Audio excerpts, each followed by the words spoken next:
उसकी माँ लगती है, उसकी कहाँ से माँ लगती हूँ भाई? मैं 40 साल की हूँ, वो 30 साल का, 10 साल का फ़र्क है, 10 साल का। प्रियंका चोपड़ा ने शादी की है निक जोनस से, कितने साल का फ़र्क है उनमें? 12 साल का? हुँ? की है ना? क्या उखाड़ लिया आप लोगों ने उसका? मैं ये तो नहीं कर रही हूँ ना? वो हमेशा है सोचती मैं आसमान में उड़ रही हूँ, लेकिन उसको ये समझ में आना चाहिए कि इंसान को ज़मीन पे ही चलना है और ज़मीन को देख के चलना चाहिए, ना कि आसमान में। वहाँ क्यों नहीं खाया उसने जो मुझे संस्कार सिखा रही थी कि मैंने खाना फेंक दिया? करना पड़ता है, हर कोई करता है भाई। कौन-सा मैंने नियम तोड़ के पहली बार बोला है क्या? कौन नहीं देता गाली? Big Boss 14 has been a challenging season in itself. While there are challengers coming in and out of the house, there have been wildcard contestants who are making the most of their time inside. So, joining the clan was Sonali Fogart, who has recently got evicted. So, welcoming to Pinkula, Sonali. देखिए मैं ये हिंदुस्तान का सबसे बड़ा reality show है, उसमें जाके मुझे बहुत अच्छा महसूस हुआ और मेरी तरह के लोग जो बड़े साफ दिल के होते हैं, जो मन में जो है वो ही बोलते हैं, बाहर भी दिखाते हैं, तो वो लोग ऐसे लोग मेरे ख्याल से शायद कम टिक पाते हैं। तो मुझे तो लगता था मैं 1 हफ्ता भी शायद ना टिक पाऊँ यहाँ पे, लेकिन मैंने 33 दिन घर में बिताए और बड़े अच्छे से और सबने मुझे बड़ा रिस्पेक्ट दिया। तो बड़ा अच्छा मेरा एक्सपीरियंस रहा बिग बॉस के घर का। इतने बड़े शो पे गई, पर फिर भी आपने इतना लो प्रोफाइल क्यों रखा? मतलब मैं अभी आपसे मिली थी प्रेस कॉन्फ्रेंस के वक्त भी, तभी भी आप एकदम ऐसे सेमी चुपचाप से बैठे थे। ऐसा क्यों था? देखिए वहाँ पे कुछ लोग अपने आप को बहुत ज़्यादा वो करते हैं कि हम ही हैं सब कुछ और आप उनसे अगर उनको कोई स्ट्रॉन्ग पावरफुल लगता है तो उसको दबाने की कोशिश की जाती है और अपने आप को सब लोग वहाँ ज़्यादा दिखाने की कोशिश करते हैं, ओवर रिएक्ट करते हैं। चाहे वो प्रेस कॉन्फ्रेंस की बात ले लो और मुझे लगता है कहीं न कहीं भेदभाव वाली बात भी मैं इसको कहूँगी कि भेदभाव किया जाता है कि वो लोग सोचते हैं कि ये हमारे बीच की नहीं है। तो मुझे इग्नोर किया गया बहुत सारी जगहों पे जहाँ काम्या जी पहुँची थी प्रेस कॉन्फ्रेंस में, तो काम्या जी ने जब लास्ट में ये पूछा कि सोनाली जी को कहाँ पे रखते हैं आप लोग इस न्यूज़पेपर में? तो एक अर्शी खान उठ के बोली थी, लेकिन वहाँ पे मुझे इग्नोर किया गया सभी घरवालों के द्वारा। तो वहाँ पे जैसे सबसे पहले रुबीना मुझे इग्नोर करती हैं और रुबीना को कहीं न कहीं लगता था कि मैं जैसे मेरे संस्कार दिखाती हूँ और मेरी चीज़ें दिखाती हूँ, मैं अपने आप को स्ट्रॉन्ग और संस्कारी एक लड़की के रूप में यहाँ पे प्रस्तुत कर रही हूँ। तो ये लेडी आ गई है, इसको अनुभव है या ये स्ट्रॉन्ग वुमन है और दबंग भी है, अपने प्रदेश में मानी जाती हैं। कहीं न कहीं ये चीज़ें यहाँ पे ठीक करके आपसे कहीं आगे ना निकल जाए। तो वो चीज़ें उसको कहीं न कहीं चुभ रही थी मेरे बारे में, तो उसने मुझे टारगेट करना शुरू किया और दोनों ही चीज़ें ले लो, जैसे रोटी वाला मामला था, तो मैं उससे कहना चाहती हूँ मेरा एक बाइट जो मैं रोते-रोते छोड़ा था, मैं खा नहीं सकती थी, कोई भी रो रहा होगा तो खाना नहीं खा पाएगा, इसलिए मुझे डस्टबिन में डाला था और मैंने नियम बनाया था घर में कि आप अपनी प्लेट को साफ करके जो भी बचा है डस्टबिन में डाल के और अपनी प्लेट को थोड़ा धो के रखेंगे ताकि बर्तन साफ करने वाले को ईज़ी रहे। तो वो नियम टूट जाता अगर मैं वो डस्टबिन में नहीं डालती तो। और जब निक्की का खाना बचा हुआ था वीकेंड पे जब खाना बाहर से आता है वो बॉक्स, तो उसमें भी निक्की ने खाना झूठा छोड़ा था। ऐसी ही वो संस्कारी है तो वो निक्की का बचा हुआ खाना खा लेती। वहाँ क्यों नहीं खाया उसने जो मुझे संस्कार सिखा रही थी कि मैंने खाना फेंक दिया। वहाँ कोई गाय भैंस तो बंधी नहीं हुई कि मैं मेरा झूठा खाना गाय को खिलाया हूँ या कुत्ते को खिला दूँ। वो बिग बॉस का घर था, वो वहाँ पे खाना रुबीना ने खुद 15 रोटियाँ मेरे सामने डाली है डस्टबिन में। वहाँ वो तब क्यों नहीं खाई, सेव करके रखती कि बुरे वक़्त के लिए चलो फ्रीज़र में डाल देते हैं और कौन-सा खराब होती है, फिर गरम करके खा लेते। 15 रोटी जो लेडी डस्टबिन में डाल देगी 3 दिन बाद एक टुकड़े के लिए मुझे इतना सुना रही है तेरी नवाबगिरी घर रखना, तेरी नेतागिरी घर रखना, तेरे वीआईपी ट्रीटमेंट हमसे नहीं झेले जाएँगे। कहीं न कहीं इनसिक्योरिटी साफ झलकती है उसकी इस चीज़ से और मैंने अपने आप को बड़ा लो प्रोफ़ाइल इसलिए रखा, कहीं न कहीं ये लोग इनसिक्योर नहीं हो जाए कि मैं पावरफुल महिला हूँ या मैं पॉलिटिशियन हूँ या एक सत्ताधारी पार्टी है उसकी मैं लीडर हूँ। तो इसलिए मुझे लो प्रोफ़ाइल रहना पड़ा और मैं ज़्यादा किसी के मामले में टाँग अड़ाने का मुझे आदत नहीं है।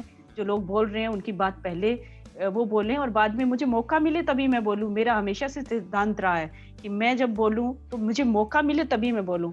तो मुझसे 2 सवाल पूछे पत्रकारों ने, मैंने दोनों का जवाब मेरे हिसाब से मैंने उस समय दिया।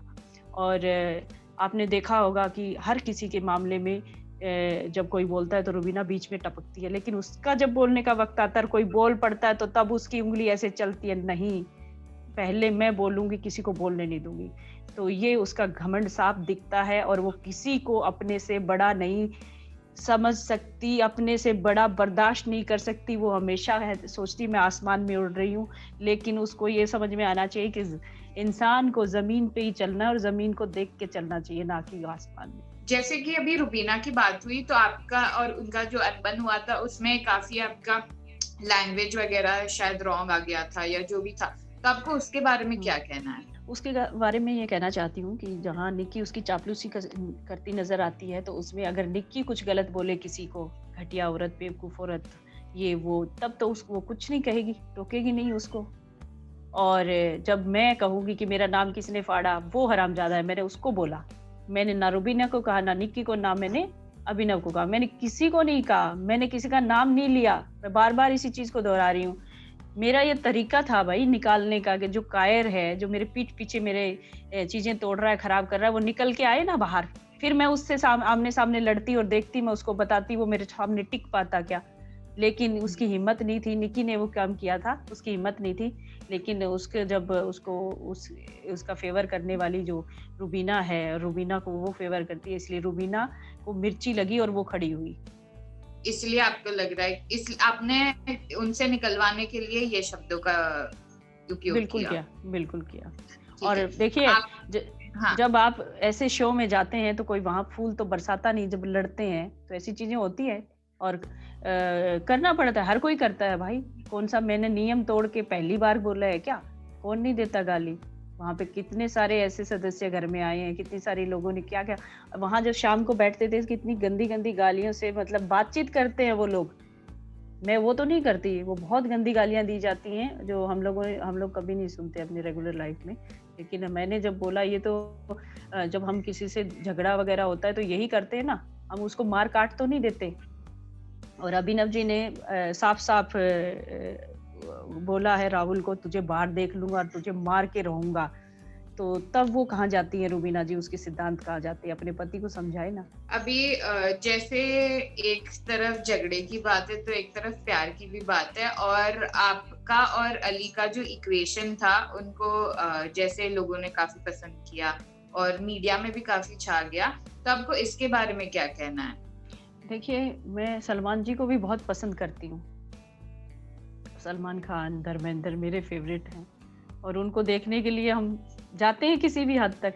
मैं शो में आई हूँ सलमान जी की वजह से।